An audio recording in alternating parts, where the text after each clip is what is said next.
વાલા વિદ્યાર્થી મિત્રો, બોર્ડની પરીક્ષા છે ને બોર્ડની સપ્લિમેન્ટરીનું ફર્સ્ટ પેજ કેવી રીતે ભરવું જોઈએ આવો અહીંયા સમજાવી દઉં તમને હું.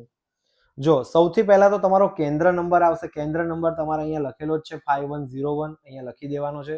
પરીક્ષાર્થીની સાઇન મતલબ તમારે અહીંયા સાઇન કરી દેવાની છે તમારી, જે તમે કરી હોય એ જ.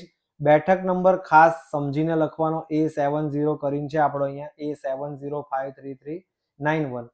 અહીંયા પણ ઇંગ્લિશમાં આવડે તો ઇંગ્લિશમાં અને ગુજરાતીમાં આવડે તો ગુજરાતીમાં, જેમ કે 7053339 જે રીતે તમારે લખવું એ રીતે લખવાનું છે. ખંડ નિરીક્ષકની સાઇન નામ સાથે તમારા ક્લાસમાં જે સુપરવિઝન કરતા હોય એમની સાઇન અને નીચે નામ લખવું જરૂરી છે. પછી વિષય અને કોડ નંબર ક્યાં આપેલો હશે અહીંયા જુઓ, ગુજરાતી FL, બરોબર, તો આપણે લખી દેવાનું છે ગુજરાતી FL. કોડ નંબર કયો છે આપણો વિષય કોડ 01, અહીંયા લખી દો 01. પરીક્ષાની તારીખ તમે કઈ ડેટમાં પરીક્ષા આપો છો, 26 ફેબ્રુઆરી 2026, મતલબ કે 26/02/2026. જવાબની ભાષા ના ખબર પડે તો ગુજરાતી, અહીંયા લખેલી જ છે જુઓ ગુજરાતી. ક્લિયર છે? તો બીજી વસ્તુ ખાસ સપ્લિમેન્ટરી કેટલી તમે ભરી છે પુરવણી, 1 ભરી હોય તો 1, 0 ભરી હોય તો 0, 2 ભરી હોય તો 2, અને ટોટલ અહીંયા તમારે કરી દેવાનું છે. પછી આ જે સ્ટીકર છે ને નાનું એવું, એ તમારા ટીચર લગાવશે, બરોબર, એ ખાસ ભૂલવાનું નથી.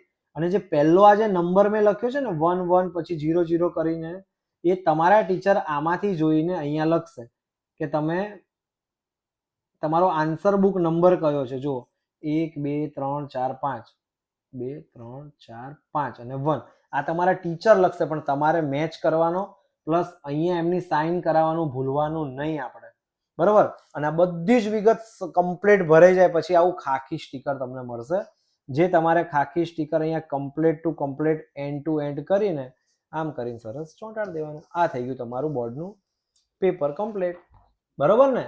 ડરવાની કોઈ જરૂર નથી બાળકો, એકદમ સરળ છે, સિમ્પલ છે ને ચેક ભૂલથી થઈ જાય, ગભરાવાની. જે ક્લાસમાં સુપરવાઇઝર આવ્યા છે એમને કહેવાનું સર આવું થયું છે, એમની પાસે ઘણા રસ્તા હોય છે, બરોબર. એટલે તમારી જે એક્ઝામ છે કાલની અને બોર્ડની ફર્સ્ટ એક્ઝામ છે એના માટે ઓલ ધ બેસ્ટ.